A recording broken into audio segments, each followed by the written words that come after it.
Le 18 mars au matin, impossible de réaliser le timelapse prévu pour cause de nuages. Pour ceux qui n'ont pas encore vu mon avant-dernière vidéo, je rappelle que le but était de photographier ce rapprochement des planètes et de la Lune. Mais le lendemain matin, la situation n'avait pas beaucoup évolué. Et ce n'était pas si mal. La Lune se levait un peu plus tard et s'était un peu excentrée du groupe Jupiter et Mars.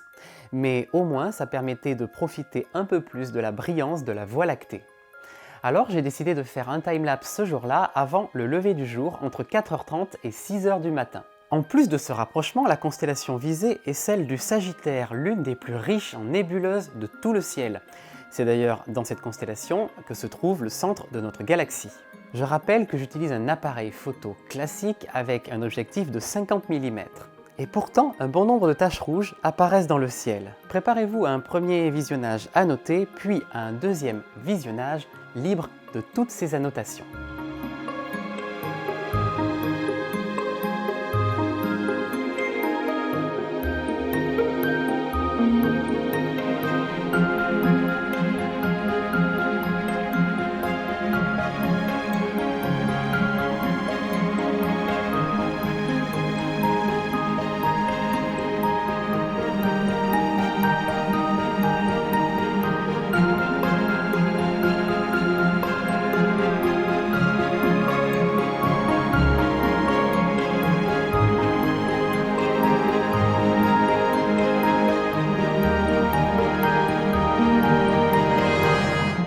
Pour avoir une bonne fluidité avec ce niveau de zoom non négligeable, mes pauses de 8 secondes sont seulement espacées d'un temps mort de 1 seconde.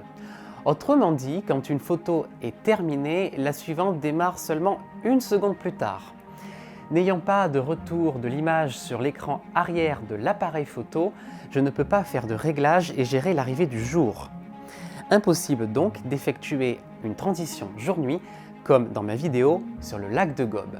Dans cette dernière, étant donné le champ très large, le niveau de zoom plus faible, je pouvais me permettre un temps mort plus long car les étoiles et les nuages dérivaient moins vite sur le capteur d'une photo à l'autre.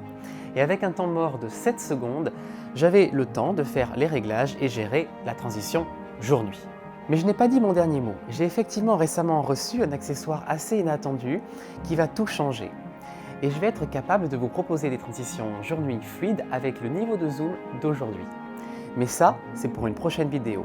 Et nous en profiterons aussi pour entrer davantage dans la technique. N'hésitez pas à poser vos questions en commentaire. Je vous dis à très bientôt. Bon ciel!